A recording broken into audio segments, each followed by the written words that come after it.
सीधी तस्वीरें। प्रधानमंत्री नरेंद्र मोदी इससे पहले भारत रत्न लाल कृष्ण आडवाणी जी से मुलाकात करने पहुंचे और उसके बाद मुरली मनोहर जोशी जी से भी मुलाकात करने पहुंचे हैं प्रधानमंत्री नरेंद्र मोदी।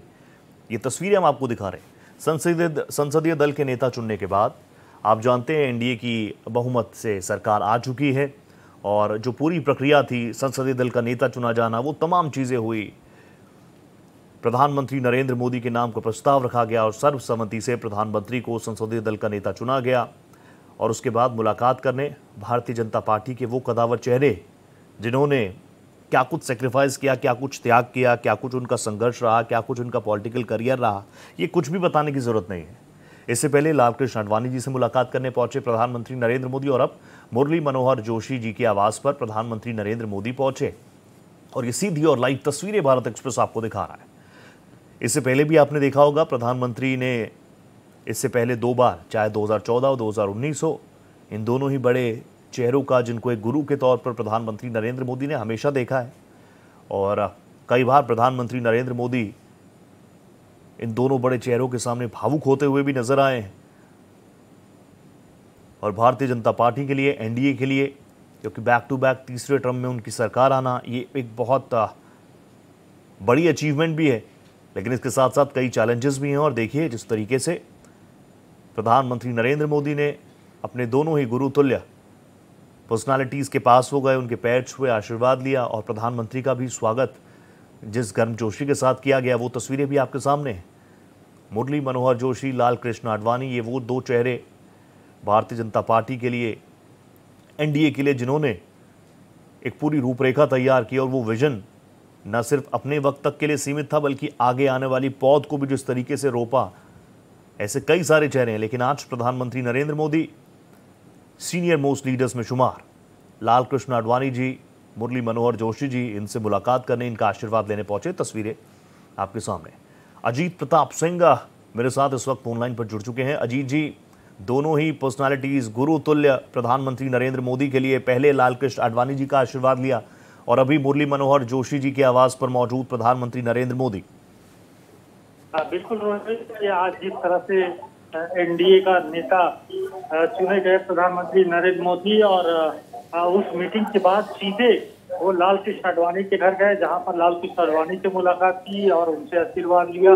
उसके तुरंत बाद वो सीधे भाजपा के जो वरिष्ठ नेता है मुरली मनोहर जोशी, उनके आवास पे गए और उनसे भी मिले, आशीर्वाद दिया।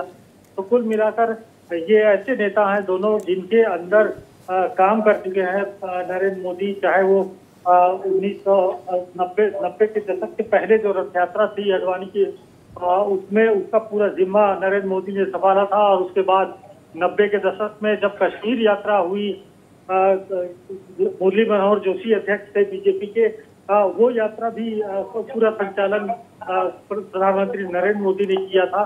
तो एक तरह से गुरुतुल्य दोनों नेता हैं और आज जब वो तीसरी बार प्रधानमंत्री बनने के लिए एनडीए के नेता चुने गए तो वो सीधे अपने दोनों गुरु से आशीर्वाद लेने पहुंचे। पहले लाल कृष्ण आडवाणी के घर पहुंचे और फिर अभी कुछ देर पहले ही मुरली मनोहर जोशी से मुलाकात की, उनसे आशीर्वाद लिया। अब उसके बाद आज चूंकि एनडीए के नेता सौंप चुके हैं अपना समर्थन पत्र भी राष्ट्रपति को, तो उम्मीद यही है कि आज ही ऐलान हो जाएगा कि कब सरकार का शपथ ग्रहण समारोह है और कब ये राष्ट्रपति भवन में इसका आयोजन किया जाएगा।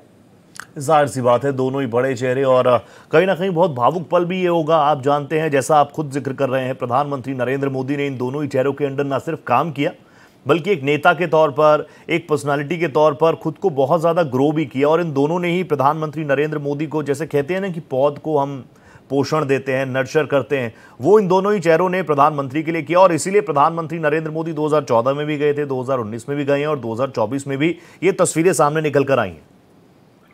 बिल्कुल, देखिए जब नरेंद्र मोदी प्रधानमंत्री बने गुजरात में और उसके बाद चीफ मिनिस्टर, गुजरात में बड़े पैमाने पर दंगे हुए, तो पार्टी में एक चर्चा ये भी हो रही थी कि शायद मुख्यमंत्री गुजरात का बदला जाए। लेकिन बताया जाता है कि आडवाणी जी नहीं चाहते थे और वो चाहते थे कि नरेंद्र मोदी प्रधानमंत्री, माफ कीजिएगा, मुख्यमंत्री बने रहे गुजरात के और वो बने भी रहे अंत में। हालांकि अटल जी शायद चाहते थे मुख्यमंत्री बदलना और इसके चलते 2004 में एनडीए की हार भी हुई और यूपीए सत्ता में आई। लेकिन उनको बदला नहीं गया। और यही वजह है कि चाहे वो आडवाणी हो, चाहे वो जोशी जी हो, दोनों एक तरह से सीनियर की भूमिका में राजनीति में जिस तरह से कदम रखा नरेंद्र मोदी ने, तो नर्चर किया उनको और आगे चलकर 2013 में प्रधानमंत्री कैंडिडेट घोषित किए गए और तब से प्रधानमंत्री हैं। और इस बार चुनाव में जिस तरह से जीत हासिल की है, हालांकि बीजेपी अपने बहुमत पर नहीं आ सकी, लेकिन एनडीए की समर्थन मिला है, एनडीए की सरकार बनी है और आज नेता भी चुन लिए गए। तो उसके बाद जाकर आडवाणी जी से भी मिलकर आशीर्वाद लिया और जोशी जी से भी मिलकर प्रधानमंत्री नरेंद्र मोदी ने आशीर्वाद लिया। अच्छा अजीत जी, शपथ ग्रहण को लेकर कुछ ऑफिशियल जानकारी?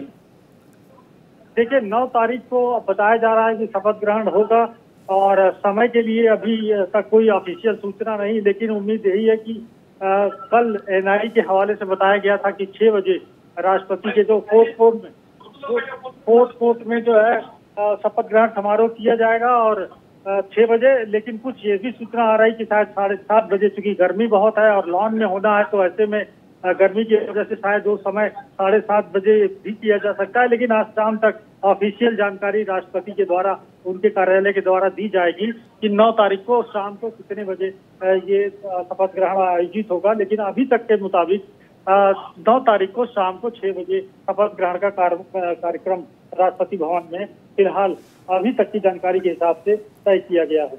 अच्छा, लगातार क्योंकि देखिए पॉलिटिकल सिनेरियो है और जैसा आपने खुद जिक्र किया कि इस बार बीजेपी के नंबर्स खुद ही कम हुए हैं, क्योंकि खुद से ही कंपैरिजन बीजेपी हमेशा करने की बात रही है, रिपोर्ट कार्ड का जिक्र वो लगातार करती है। इस बार चैलेंजेस कई सारे होंगे। बिल्कुल, क्योंकि 2014 में रोहित आपने देखा कि 282 सीट लेकर यानी पूर्ण बहुमत की सरकार आई। 2019 में वो संख्या बढ़ी, 303 सीटें हुई बीजेपी की, तो एक तरह से एक स्टेबल सरकार थी। लेकिन इस बार जैसे 240 की संख्या है बीजेपी की, तो ऐसे में समर्थन के लिए अपने सहयोगियों के ऊपर निर्भर करना पड़ेगा और निर्भरता इस तरह रहेगी कि यदि कहीं अड़ंगा लगाया गया तो उससे सरकार अस्थिर हो सकती है और ये भी संभावना रहेगी कि सहयोगी दल कहीं इंडिया गठबंधन की तरफ उनका झुकाव ना हो। तो कुल मिलाकर एक चिंता की बात जरूर है। आज हालांकि जिस तरह मीटिंग में सर्वसम्मति से चुना गया एनडीए का नेता प्रधानमंत्री नरेंद्र मोदी को, फिलहाल तो ऐसा लग रहा है कि अभी तो सब कुछ सामान्य दिख रहा है, अच्छे से चलेगा सरकार। लेकिन आगे चलकर यदि कोई दिक्कत हुई तो निश्चित रूप से उससे फिर ग्रोथ प्रभावित होती है, इकोनॉमी पर उसका असर आता है और कहीं न कहीं देश के विकास पर भी उसका असर आता है और ये हमें आगे चलकर देखने को मिल सकता है। और ये तमाम चीजें तो रहेंगी, आगे भी इस पर जिक्र होगा। फिलहाल ये 2 तस्वीरें मुरली मनोहर जोशी जी, लाल कृष्ण आडवाणी जी की तस्वीरें, आशीर्वाद उनसे प्रधानमंत्री ग्रहण कर रहे हैं। Thank you so much Ajit Pratap Singh, आप जुड़े हमारे साथ।